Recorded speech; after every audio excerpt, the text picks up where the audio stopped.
তো চলো শুরু করা যাক, let's go. Good morning guys সবাইকে। সকালবেলা আমি টিফিন করা শুরু করে দিয়েছি ঘুম থেকে উঠেই। আমার খুব খিদে পেয়ে গেছিলো। আমার আজকে টিফিনে ছিল স্যান্ডউইচ। এই যে খাওয়াও শুরু করে দিয়েছি, একদম ভ্যাম্পায়ারের মতন শুরু করে দেবো খাওয়া। দেখো হাড়টা জাস্ট আমার ভ্যাম্পায়ারের মতন, আমি নিজেও একটা ভ্যাম্পায়ার। যাই হোক, এইবার আমাকে এই রান্নাঘরটা পরিষ্কার করতে হবে। তো আমি এখন এই বাসনগুলো মাজবো। তার জন্য আমাকে এখন ছাদে গিয়ে দেখতে হবে ট্যাঙ্কিতে জল আছে কি না, কারণ কদিন ধরে আমাদের ট্যাঙ্কিতে জল উঠছে না। তো ওই জন্য এখন দেখতে যাবো ট্যাঙ্কিতে জল আছে কিনা। আর এই ট্যাঙ্কিতে জল আছে কিনা দেখতে গিয়ে আমাকে একটা অ্যামাজনের জঙ্গল পার করতে হবে, সেটা তোমরা ভিডিওতেই দেখতে পারবে।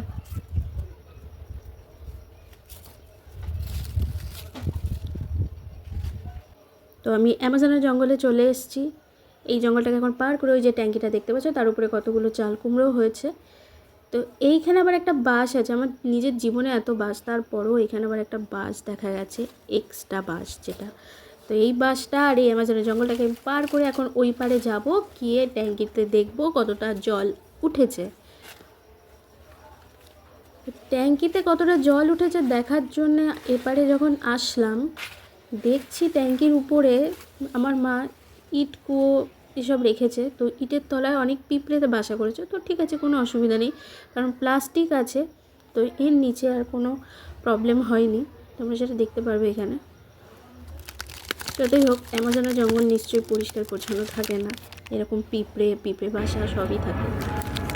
তো দেখা যাক ট্যাঙ্কিতে কতটা জল উঠেছে। বাহ, অনেকটাই জল উঠে গেছে। তার মানে আজকে সকাল থেকে ট্যাঙ্কিতে জল ওঠা শুরু হয়েছে। এখন আমি আবার এই অ্যামাজনের জঙ্গলটা পার করে নিজের ডেস্টিনেশনে পৌঁছে যাব, মানে আমি এখন নিচে যাব। তার আগে এই যে চাল কুমড়োগুলো, এগুলোকে সরিয়েছিলাম ট্যাঙ্কিতে জল আছে কিনা দেখার জন্য। তো সেই কুমড়োগুলোকে আবার ঠিক করে দিচ্ছি, কারণ আমার মা এসে যদি দেখে এই গাছে হাত পড়েছে, তাহলে আমাকেই চাল কুমড়ো বানিয়ে দেবে। এমনিতেও আমি চাল কুমড়োর মতনই, তবুও আর একটু অন্য টাইপের হয়তো বিদেশি চাল কুমড়ো বানিয়ে দিতে পারে আমাকে। তো এই যে অ্যামাজনের জঙ্গলটা এখন আমি আবার পার করব। আমার একটু ভয়ও লাগছিলো, ভাবছিলাম কোথাও সাপ টাপ আছে কিনা। তো এই জন্য আমি পার হওয়ার সাথে সাথে গায়ের মধ্যে যা কাটা হুলমুল ফুটেছে আমি তাড়াতাড়ি করে এই পাশে চলে এসেছি। এই যে খুব কষ্টে পাটারা দিয়েছি এই পাশে, ওই পাশ থেকে এই পাশে। ব্যাস, এখানে আবার একটা ঝুপড়ি আছে। ওই যে অ্যামাজনের জঙ্গলটা, তার ওই পাশে ট্যাঙ্কিটা। আমাদের ছাদটা একটা সিরিয়াসলি প্রপার অ্যামাজনের জঙ্গল। একদিন আমি তোমাদের সবাইকে আমাদের ছাদটা দেখাবো, যে এই ছাদটা কেন অ্যামাজনের জঙ্গল আমি বলছি। কারণ এই ছাদে যে কি আছে সেটা তোমরা না দেখলে বিশ্বাস করতে পারবে না। তো এখন নিচে গিয়ে আমি কাজ করব, আমার অনেক কাজ পড়ে আছে। যে আমি নিচে চলে এসেছি, কাজ করা শুরু করে দিয়েছি। আমি আবার গুছিয়ে কাজ করতে খুব ভালোবাসি। তো দেখতেই পাচ্ছ আমি বাসন মাজছি এখন। পুরো রান্নাঘরটা কমপ্লিট করে তারপরে ঘর মোছা আছে, ঘর ঝাড় দেওয়া আছে, জামা কাপড় মেলা আছে। এখন বাসনগুলো মাজা কমপ্লিট করে নিই তাহলে।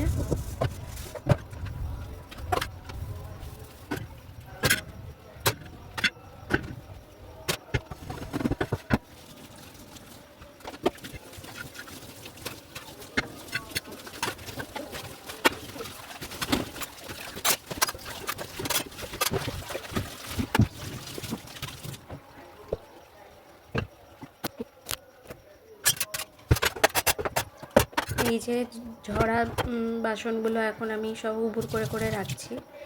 জলটা ঝরে গেলেই আবার তারপরে জায়গায় রেখে দেবো। এই জন্যই টেবিলের উপরে আর কি সব রাখা। ব্যাস, রান্নাঘরের কাজ কমপ্লিট হয়ে গেছে। এখন যাব আমি অন্য কাজ করতে। দেখতেই পাচ্ছ সব কাজ কমপ্লিট আমার।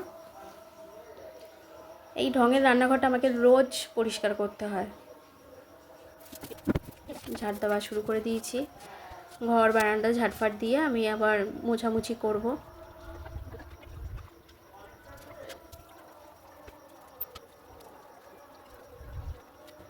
ঝাড় দেওয়া কমপ্লিট। আর তোমাকে ঝাঁটা হাতে নিয়ে বেশ ভালোই লাগে দেখতে। ঝাড়ুদারে কাজ করলে খুব ভালো হতো। ভাবছি এরপরে ঝাড়ুদারে কাজ করা শুরু করব, কারণ ঝাঁটা হাতে নিয়ে আমাকে খুব ভালো মানায়। এই ভুলে গেছিলাম ভিডিওটা অন করা। এই যে আবার কি বলতে এসছি, তো টাটা। এখন ঘর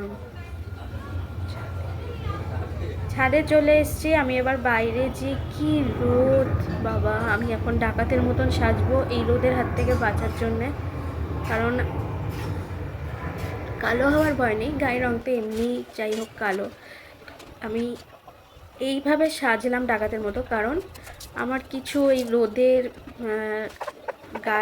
মানে রোদে গায়ে লাগলে আমার একটু জ্বালা করে, মানে আমার একটু প্রবলেম আছে স্কিনে, ওই জন্য।